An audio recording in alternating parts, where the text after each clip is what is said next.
Assalamualaikum warahmatullahi wabarakatuh. Saya Afifatul Zahra Salsabila. Saya dari tingkat 1 Program Studi D3 Teknologi Bank Darah dengan NIM 17620231031.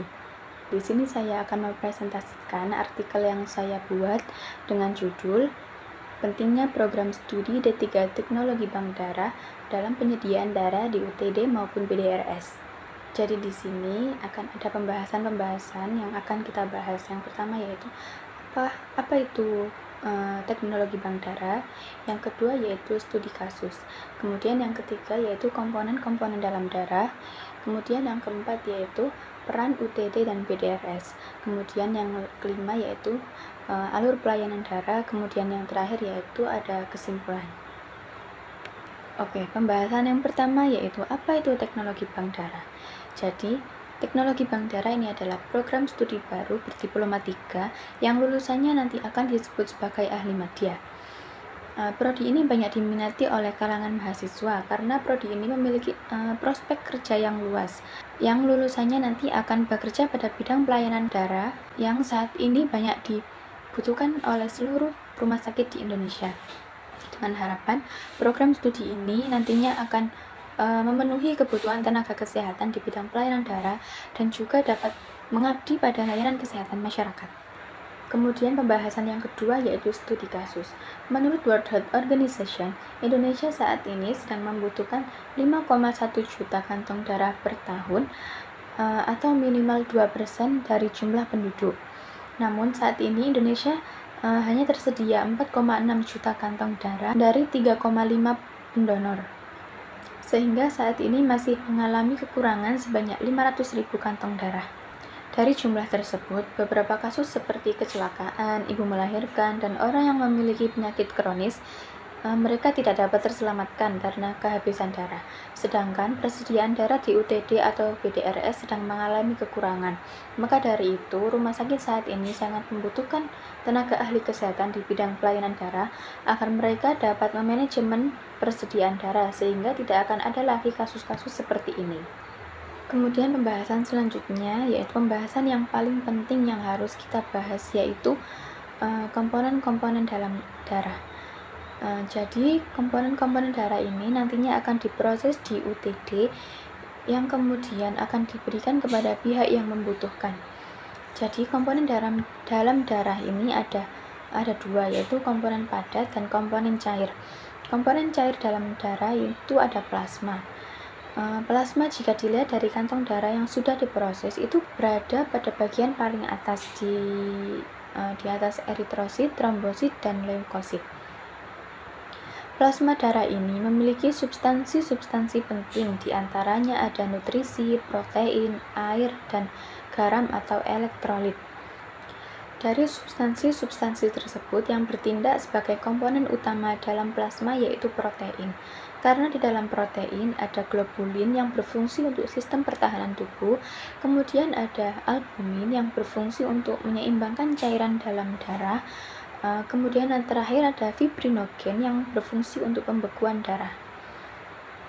Kemudian yang kedua ada komponen padat. Komponen padat dalam darah ini berupa sel-sel darah. Yang pertama ada eritrosit, leukosit, dan trombosit.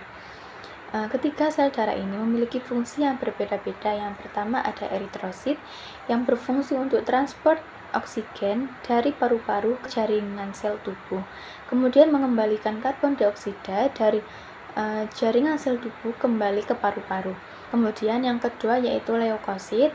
Leukosit di sini berfungsi untuk sistem pertahanan atau kekebalan tubuh. Nah, leukosit ini memiliki 5 jenis, yaitu yang pertama ada neutrofil, eosinofil, basofil, monosit, dan limfosit.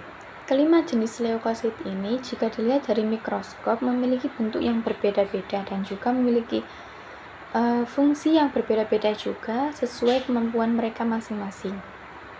Kemudian yang ketiga ada trombosit yang berfungsi untuk mengontrol darah yang keluar dari pembuluh darah ketika mengalami kerusakan. Jadi trombosit ini nantinya yang akan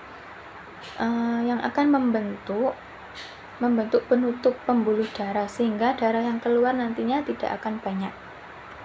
Lulusan teknologi bank darah nanti akan akan belajar untuk bagaimana cara memisahkan komponen-komponen tersebut sehingga dapat ditransfer ke tubuh orang lain. Pembahasan selanjutnya yaitu peran UTD dan BDRS.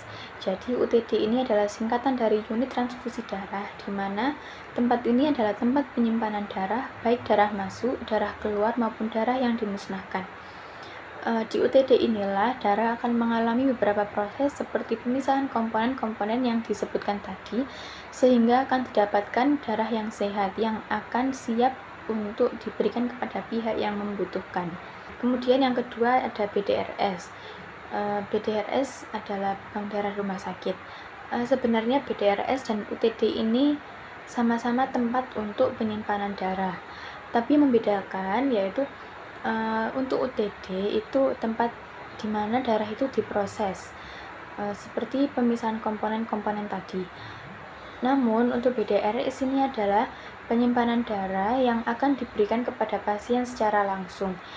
Jadi petugas BDRS nanti yang akan meminta darah ke UTD. Ketika ada pasien yang sedang membutuhkan, petugas BDRS nantinya akan meminta langsung kepada UTD. Jadi UTD harus memiliki persediaan darah yang cukup, sehingga ketika nanti petugas BDRS meminta darah ke UTD, darah itu akan selalu tersedia.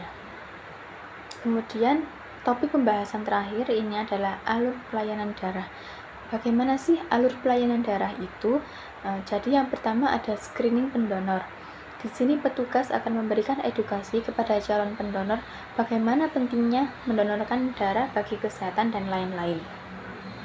Setelah diberikan edukasi, calon pendonor ini akan melakukan registrasi dengan menunjukkan identitas seperti SIM atau KTP. Kemudian akan diminta untuk mengisi formulir yang telah disediakan. Kemudian alur yang kedua ada seleksi pendonor. Di sini petugas akan menyeleksi calon pendonor atau memeriksa calon pendonor seperti memeriksa tensi darah, tinggi badan, berat badan, agar sesuai seperti syarat yang ditentukan. Selanjutnya yaitu pengambilan darah. Di sini adalah proses pengambilan sebagian darah dari pendonor. Kemudian setelah darah itu diambil dari pendonor, darah itu akan mengalami pemeriksaan laboratorium, diantaranya yaitu pemeriksaan golongan darah. Yang kedua uji saring IMLTD, yaitu infeksi menular melalui transfusi darah. Kemudian yang ketiga yaitu uji saring antibodi. Kemudian alur selanjutnya yaitu pemisahan komponen-komponen darah.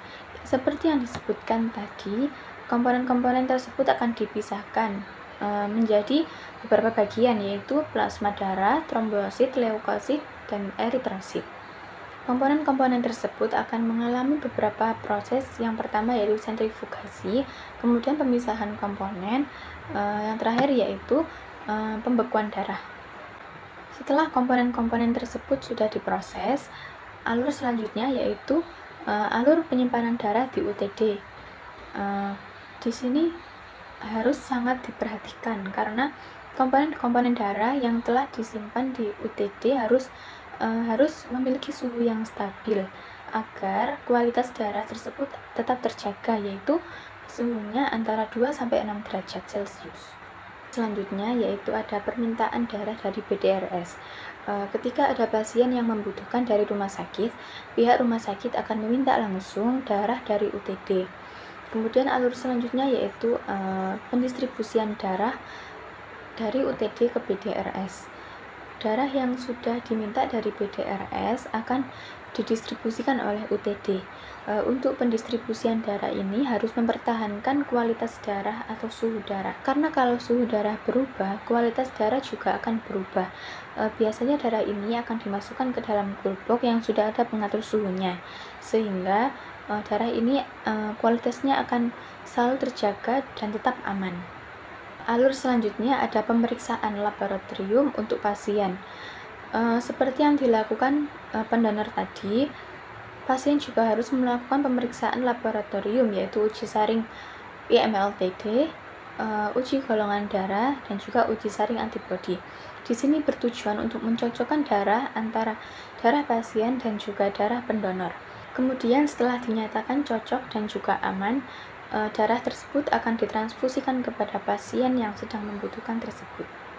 Oke, dari pembahasan-pembahasan yang telah kita bahas tadi, kita dapat menarik kesimpulan bahwa program studi D3 Teknologi Bank Darah ini sangat penting dalam persediaan darah di UTD maupun BDRS, karena lulusannya akan mengabdi pada bidang pelayanan darah yang akan bekerja mulai dari sosialisasi atau edukasi kepada masyarakat sampai transfusi darah kepada pasien dengan menjamin kualitas darah tersebut agar tetap aman. Dan di sini diharapkan persediaan darah di UTD maupun BDRS akan terpenuhi sehingga tidak akan ada lagi kasus-kasus yang mengakibatkan meninggalnya seseorang karena kekurangan persediaan darah. Sekian presentasi yang dapat saya sampaikan. Kurang lebihnya mohon maaf. Wassalamualaikum warahmatullahi wabarakatuh.